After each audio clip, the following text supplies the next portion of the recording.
following is an excerpt from the holy books of Saint Herbastus, the Magus, a work that I am currently in the process of retrieving from a slightly more ethereal world than the one most folks these days are used to. Now, as far as I can tell, Saint Herbastus, for those of you who might not know, was a prince, being that he was the son of King Hartekudit and Queen Elgiva of Denmark. Born in 911 Common Era, he grew up in the shadow of his elder brother, the then Prince Gorm. Yet that bothered him not, for love for politics was not something he was born with, you know. Nor was politics something he ever did develop much of an interest in, or skill for that matter. Rather was he born with a love of things that exist on a higher, much less tangible, or even definable plane of existence. So, he committed to travel the world, for to learn what he must. From glorious Roskilde to the highest peaks of the Scandies in the isolated north, south then to revel in the wicked heat of Morocco, to relish with abandon the devil-may-care nights in old Tunisia. From Cairo to Jerusalem, from Constantinople to Kiev, from Warsaw to Moscow, from Berlin to Paris, from Amsterdam to London, and then home to Crépon, he journeyed again, and again, and again. He would even journey farther afoot on rare occasions, to India once or twice, for to learn great and secret things from any number of various gurus, Buddhist monks, Hindu swamis, and the like. Whereafter he did once climb high up into the snow-capped mountains of Tibet, whence he conferred for many an hour with the great Raja Radha Achandra. He is also said to have journeyed deep into the dark, dense, peril-ridden rainforest of the Congo in Africa, whereafter he quite proudly returned with a troop of pygmies, just to prove a point, or so one might suppose, leastwise. From his youth, and then well into his adulthood, he apprenticed under the great sage and sorcerer Mestre Yuzva. Yet the great old master passed in the year 971, at which time the 60-year-old prince felt compelled to journey even farther than he had ever gone before, far, far to the east, to the great land of the Chin. And then his final journey, whereupon he voyaged in a great Norwegian snake-jar, far across the northern sea lanes, to a land far to the west, a land called Amt Erika, which is an old Scandinavian term meaning Eric's district, and so named because it had been discovered by Eric the Red. That is to say that Greenland was discovered by Eric the Red. It was Eric's son, Leif, however, who was the first European to set foot on the shores of continental North America.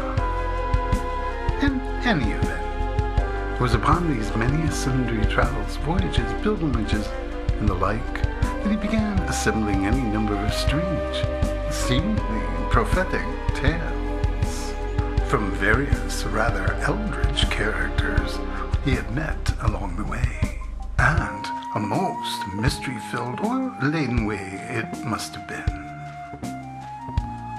One of these rather eldritch characters was a half-human, half-fairy entity by the name of Fay-queen Henriëtte, hailing from a place called the Unholy Glen, somewhere deep in the pine forest near Falaise, Normandy. She travels back in time in order to share with him a variety of events that she had witnessed in her forthcoming incarnation. Having perused Queen Henriëtte's rather cryptic verses not just a few times more than I care to divulge, it is my belief that the events portrayed within the rather cryptic verses below are events that took place in the lives of Lord Ralph de Waite and Lady Emma de Breteuil, a.k.a. Lord Ranulph of the Ford and Princess Emma de Breteuil, my 28th great-grandparents. Prince Herbastus, by whatever odd chance, was Lady Emma's 4th great-grandfather, making him my 32nd. Also, some of these events you may find in my most recently penned novel, The House of Waite. Others, well, perhaps in a future volume of said work. But enough of my rambling for now, leastwise.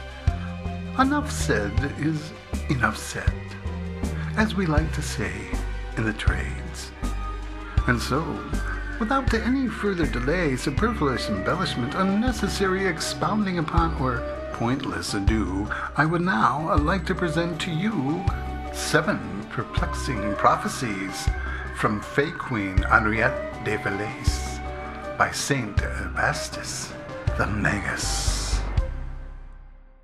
40 miles south of Trépont, in the commune de Falaise, I was taken to a glen deep within the piney forest therein, and it was there that I came upon that great fairy queen, Henriëtte, half-breed daughter of fabled fairy queen, Lady Dianora, and her human consort, Lord Fulbert de Falaise. Many days did I spend then with the ever-enchanting royal, falling in love, as it were, losing myself completely in her all-too-curious little enchantments, the stunningly subtle, seductive little ways that she moved, walked, talked, whispered, and then breathed in all of that surrounded her, including yours truly, needless to say. On our 40th night together, we made passionate love, after which, with the aid of a tiny pipeful of devil's weed, she somehow cast both of us into a strange and mystic world indeed, wherein she revealed unto me any number of things yet to be, prophecies, as it were, future things that she had somehow already seen occur. So here they are, in perfect order, leastwise as best I can remember, the 7 Perplexing Prophecies of Henriëtte, the great queen of the forest, the fields, and the streams, the relentless purveyor of the never-ending dream.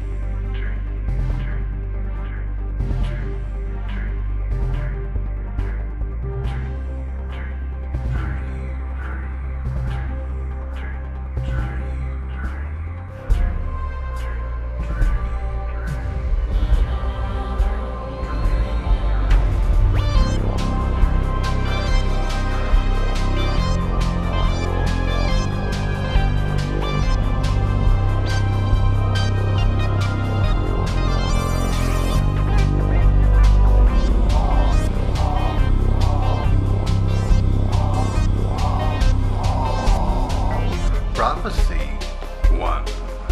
Bold is he who dared to take me, spake the great queen of the wood.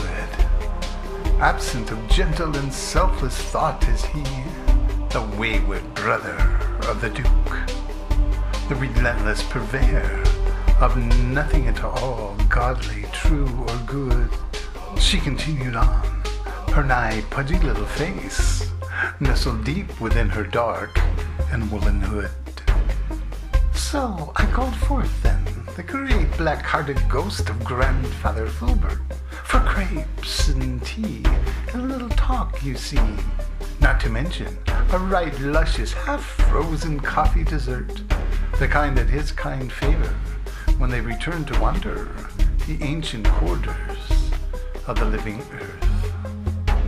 Turning then her most lovely gaze directly towards me, the great queen of the Fae spoke of a talking magpie that nested in an ancient diamond tree. A great and most curious mystery had he to tell. There, in a most enchanting, and dare I say, cozy little corner of that place, the good Christian folk call hell. But enough said about that cackling little corvid and his tales of death and woe and ever-lingering dread. For I have several tales to tell of those born long after your time. Spake then the bright-eyed fairy queen in a half-inspired sort of lilt and rhyme. It will be my mother Dianora on that far-off and a future day that instructs the ghost of mine father's father to haunt the Duke of gloomy old Chateau Falaise, and to cause him to punish, to deflower, to torture, and to slay good Princess Zama, the beloved one of humans, angels, reformed bridge trolls, earthbound elves, and forest-friendly fae. Yet it will be I who shall protect the child from the gruesome conniving of that wayward duke, I, in conjunction with Merlin of the Wild, the great manipulator of the ever-reoccurring, most inexplicable, and far-fetched fluke existence, yours and mine, more sublime than divine, and more out than in eternal space and time. The queen then paused for a moment to reflect and consider, a quirky little thought or two that made her struggle to not smirk, perchance then to most rudely sniffle, snort, or titter. Collecting her thoughts thereafter, she sang out the following as she suppressed her nagging need for a healthy bout of frivolously obnoxious laughter.